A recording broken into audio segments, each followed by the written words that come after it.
Hi friends, मेरा नाम है ऋषभ गोयल। मैं एक आईपीयू का स्टूडेंट हूँ। हम अभी डीए पढ़ रहे थे जिसमें हमने यूनिट 4 स्टार्ट कर दिया था और मैंने अभी तक स्ट्रिंग मैचिंग पूरा कंप्लीट करा दिया है। अगर आपने उसकी वीडियोस अभी तक नहीं देखी है तो ऊपर आई बटन में मैं लिंक दे दूंगा, आप वहाँ से जाके उसको देख सकते हैं। ये पूरी प्लेलिस्ट आपके लिए बहुत हेल्पफुल होगी आपके सेमेस्टर एग्जाम्स के लिए, तो प्लीज़ इस प्लेलिस्ट को बीच में ना छोड़ें और इसको पूरा ज़रूर देखें। और आपने अगर अभी तक मेरे चैनल को सब्सक्राइब नहीं किया है तो चैनल को सब्सक्राइब जरूर कर लें ताकि मुझे मोटिवेशन मिले कि मैं आगे ऐसी वीडियोस और बनाता रहूं। अब हम स्टार्ट करते हैं हमारे नेक्स्ट टॉपिक के साथ, वो है कॉम्पिटेशनल कॉम्प्लेक्सिटीज। सबसे पहले हम बेसिक कॉन्सेप्ट सीखेंगे और फिर हम नेक्स्ट टॉपिक पे आएंगे हमारे पॉलिनोमियल और नॉन पॉलिनोमियल कॉम्प्लेक्सिटीज पे। तो सबसे पहले पॉलिनोमियल और नॉन पॉलिनोमियल कॉम्प्लेक्सिटीज को पढ़ने के लिए हमें बेसिक सीखने पड़ेंगे कि पॉलिनोमियल टाइम और नॉन पॉलिनोमियल टाइम होता क्या है। सबसे पहले हम देखते हैं non polynomial time. If we produce an output according to the given input within a specific amount of time, such as within a minute or an hour, is known as polynomial time. एक ऐसी problem या फिर एक ऐसी चीज या फिर एक ऐसा आउटपुट अगर हम जब प्रोड्यूस करें तो हम वो कुछ स्पेसिफिक अमाउंट ऑफ टाइम में प्रोड्यूस कर पाए, कुछ ऐसा टाइम जो कम लग रहा हो। जैसे हम अगर कोई लीनियर सर्च करते हैं तो उसकी कॉम्प्लेक्सिटीज क्या होती है, वो ऑर्डर ऑफ एन होती है। तो ऑर्डर ऑफ एन का मतलब है कि जो n है वो हमारा एक लीनियर कॉम्बिनेशन है, तो वो एक पॉलिनोमियल है हमारा, तो इसीलिए उसको हम कहते हैं कि वो पॉलिनोमियल टाइम में सॉल्व हो पा रहा है। एक ऐसी प्रॉब्लम जिसको आप सॉल्व कर पाए इन पॉलिनोमियल टाइम, तो उसे हम कहेंगे पॉलिनोमियल टाइम। जो प्रॉब्लम सॉल्व होने में कुछ limited amount of time use कर रही हो तो उसे हम कहेंगे polynomial time. If you produce an output according to the given input, जो भी इनपुट हमें दे रखा है उसको यूज करके अगर हम एक आउटपुट प्रोड्यूस करें within a specific amount of time, मतलब कुछ रेंज ऑफ टाइम में, such as within a minute और an hour, is known as polynomial time. इसी को अब आप उल्टा करके देखें कि जिसमें हमें बहुत ही ज्यादा टाइम लग रहा है, जिसको हम कैलकुलेट नहीं कर पा रहे, उसे हम कहते हैं non polynomial time. Non polynomial time मतलब है if we produce an output according to the given input but there are no time constraints, मतलब कितनी भी देर लग सकती है उस प्रॉब्लम को सॉल्व करने में, उसमें कोई भी टाइम का कंस्ट्रेंट नहीं है, तो उसमें कहते हैं then it is known as an non polynomial time. तो ये है दो बेसिक डेफिनेशंस जो हमें समझनी है ताकि हम आगे के जो भी प्रॉब्लम्स हैं उनको ढंग से समझ पाए। एक हमें डेफिनेशन समझनी है डिटर्मिनिस्टिक और नॉन डिटर्मिनिस्टिक की। डिटर्मिनिस्टिक एल्गोरिथम्स क्या होते हैं? It is a pre determined algorithms in which we have some set of rules to follow and solve a particular problem. अब आप सबसे पहले डिटर्मिनिस्टिक वर्ड से मतलब समझिए। डिटर्मिनिस्टिक का मतलब है डिटरमिनिस्टिक, मतलब डिटरमाइन, जो हमें पहले से ही डिटरमाइंड हो, हमें पहले से पता हो कि हमें क्या करना है। It is a pre determined algorithm, मतलब हमें पहले से पता होगा कि हमें क्या करना होगा। In which we have some set of rules, हमें कुछ रूल्स गिवन होंगे या फिर हमें कुछ प्रोसीजर गिवन होगा जिसको हमें फॉलो करके हमारा पर्टिकुलर प्रॉब्लम को सॉल्यूशन निकालना होगा। It is a pre determined algorithm in which we have some set of rules to follow and solve a particular problem. ऐसी प्रॉब्लम को सॉल्व करने का एक ऐसा एल्गोरिथम जो हमें पहले से पता हो, तो वो हमें कहेंगे डिटर्मिनिस्टिक एल्गोरिथम। इसी तरीके से नॉन डिटर्मिनिस्टिक क्या होगा? एक ऐसा एल्गोरिथम जिसमें हमें पता नहीं होगा कि उस क्वेश्चन को हमें कैसे सॉल्व करना है, हमें कोई सेट ऑफ रूल्स या प्रोसीजर्स गिवन नहीं होंगे। तो हम नेक्स्ट डेफिनेशन देखेंगे, वो देखेंगे नॉन डिटर्मिनिस्टिक एल्गोरिथम की। In this type of algorithm we have multiple choices to solve a problem. हमारे पास मल्टीपल चॉइसेस होगी प्रॉब्लम को सॉल्व करने की, हमारे पास कोई एक सेट ऑफ रूल्स डिफाइंड नहीं होंगे, हम किसी भी वे से उस प्रॉब्लम को सॉल्व कर सकते होंगे। In which we have chances of both success and failure, या तो हो सकता है हमारा क्वेश्चन उस प्रॉब्लम उस वे से सॉल्व हो या हो सकता है उस वे से सॉल्व ना भी हो, तो उससे हम कहते हैं नॉन डिटर्मिनिस्टिक एल्गोरिथम्स। अब हम सबसे पहले पढ़ेंगे polynomial time complexities.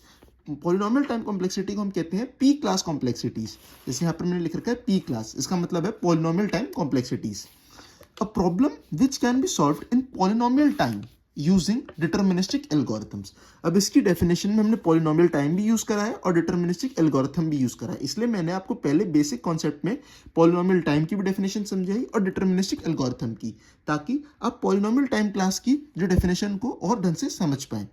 A problem which can be solved in polynomial time, एक ऐसी प्रॉब्लम जिसको सॉल्व करने में हमें कुछ लिमिटेड अमाउंट ऑफ टाइम ही लगे, कुछ पॉलिनोमियल टाइम लगे यूजिंग डिटर्मिनिस्टिक एल्गोरिथम।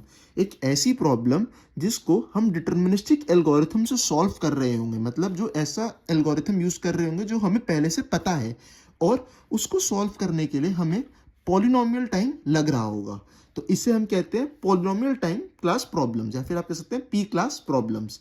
एग्जाम्पल है सर्चिंग और सॉर्टिंग। जैसे हम सर्चिंग परफॉर्म करते हैं, सॉर्टिंग परफॉर्म करते हैं, जैसे बबल सॉर्ट हो गया, और ये सारे हमें पहले से पता होता है कि किस तरीके से हमें सॉर्टिंग या सर्चिंग परफॉर्म करनी है। जैसे लीनियर सर्च है, बाइनरी सर्च है, उसमें हमें पता होता है कि किस तरीके से हमें सर्चिंग परफॉर्म करनी होती है, तो इसका मतलब वो डिटर्मिनिस्टिक एल्गोरिथम हो गया। और जब आप कुछ टाइम कॉम्प्लेक्सिटीज देखेंगे तो वो कुछ ऑर्डर ऑफ एन या फिर एन स्क्वायर ही आ रही होती है, तो वो हमारा पॉलिनोमियल टाइम में ही सॉल्व हो रहा होगा। तो वो हमारे बेस्ट एग्जाम्पल है पी क्लास प्रॉब्लम्स के। अब हम देखते हैं NP class problems. NP class problems होती है मतलब non deterministic polynomial time problems, मतलब non polynomial time class problems. In problems which can not be solved in a polynomial time.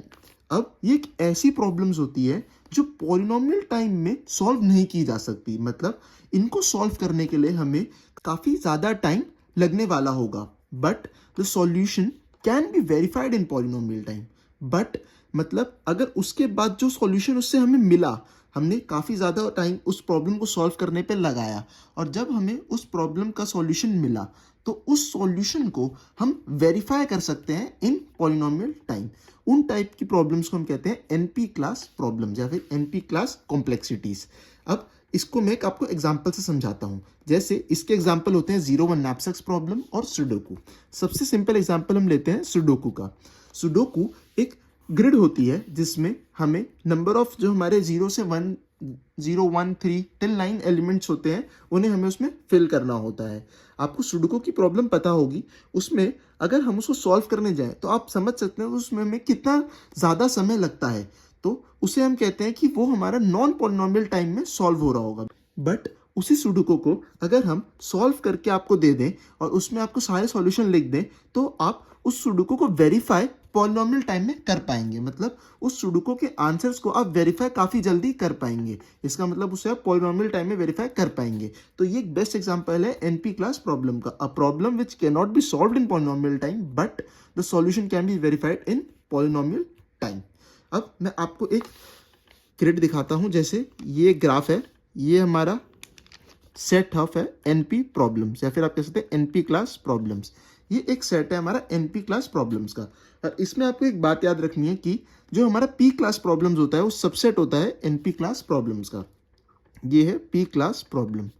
P class is always a subset और equal to NP class problems. ये एक definition है जो आपको याद रखनी है। अब ये बनती कैसे है मैं वो बताता हूँ। जैसे हमारे पास कुछ पॉलिनोमियल क्लास प्रॉब्लम्स हैं, मतलब ऐसी प्रॉब्लम्स हैं जो हमारी पॉलिनोमियल टाइम में सॉल्व हो सकती है। हमने इन प्रॉब्लम्स का कुछ ऐसा सॉल्यूशन ढूंढ रखा है जिसको यूज़ करने पे हमें बहुत ही मिनिमम टाइम लग रहा होगा। बट एनपी क्लास प्रॉब्लम्स ऐसी प्रॉब्लम्स हैं जिनका हमारे पास सॉल्यूशन नहीं है, उनको सॉल्यूशन हमें काफ़ी डिफरेंट वे से ढूंढना पड़ता है और फिर हम उनको वेरीफाई जल्दी कर सकते हैं। तो हमारे वर्ल्ड में जितनी भी प्रॉब्लम्स हैं, ऐसी काफ़ी सारी प्रॉब्लम्स हैं जिनका अभी हमारे पास सॉल्यूशन नहीं है। जैसे एक प्रॉब्लम लेते हैं, हमें फ्यूचर में जाना है, तो उस वाली फ्यूचर में जाने की प्रॉब्लम का हमारे पास अभी सॉल्यूशन नहीं है। तो इसीलिए वो हमारी क्या है, भी एक एनपी क्लास प्रॉब्लम है। अभी जो हमारे साइंटिस्ट हैं वो उनको अलग अलग सॉल्यूशंस ढूंढ रहे हैं, वो अलग अलग पाथ ढूंढ रहे हैं, या फिर आप कह सकते हैं अलग अलग सॉल्यूशंस को यूज़ कर रहे हैं ताकि वो एनपी क्लास प्रॉब्लम को पी क्लास में ला पाए। इस वाली डेफिनेशन का क्या मतलब है, मतलब वो अलग अलग वेज ढूंढ रहे हैं फ्यूचर में जाने के लिए। हो सकता है कि कभी ना कभी वो इस वाली प्रॉब्लम को सॉल्व कर ले, मतलब वो फ्यूचर में जा पाए, तो उन्हें एक ऐसा डिफाइंड पाथ मिल जाएगा कि वो फ्यूचर में जा पा रहे होंगे। तो उस बात को हम कह सकेंगे कि अब हमें डिटर्मिनिस्टिक एल्गोरिथम मिल चुका है। और अगर हमें डिटर्मिनिस्टिक एल्गोरिथम मिल जाएगा, हमें पता लग जाएगा कि हमें क्या चीज़ यूज़ करके फ्यूचर में जाना है, तो हमें उसमें टाइम भी कम लगेगा। तो इसका मतलब वो वाली एनपी प्रॉब्लम, जो प्रॉब्लम एक टाइम पे एनपी प्रॉब्लम थी, मतलब हमारे पास उसका कोई भी सॉल्यूशन नहीं था और उसको सॉल्व करने के लिए कोई भी वे नहीं था, अब हमारे पास उसी सॉल्यूशन के लिए एक पाथ भी मिल चुका है और अब वही सॉल्यूशन हम बहुत ही जल्दी यूज़ कर पा रहे हैं। तो हम उस वाली प्रॉब्लम को, उस एनपी प्रॉब्लम को ले आएंगे पी क्लास प्रॉब्लम में। तो अब हमारे वर्ल्ड में हम सभी प्रॉब्लम्स को एनपी प्रॉब्लम से शिफ्ट करके पी क्लास प्रॉब्लम में लाने की कोशिश कर रहे हैं।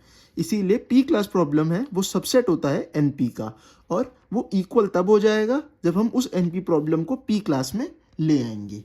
तो ये कुछ डेफिनेशन था एनपी और पी का। अब नेक्स्ट वीडियो में हम एनपी हार्ड और एनपी कंप्लीट के बारे में पढ़ेंगे।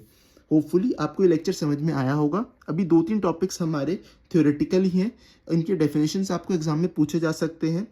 और अगर आपको इन पे कोई भी क्वेश्चन सॉल्व करना है, आपको और ज़्यादा इनमें नॉलेज नहीं है, तो आप इसको नेट पे सर्च करें, उससे आपको और काफ़ी डिफाइंड नॉलेज इसके बारे में मिल जाएगी। एग्जाम पॉइंट ऑफ व्यू से इतना काफ़ी है मैंने जो बताया है।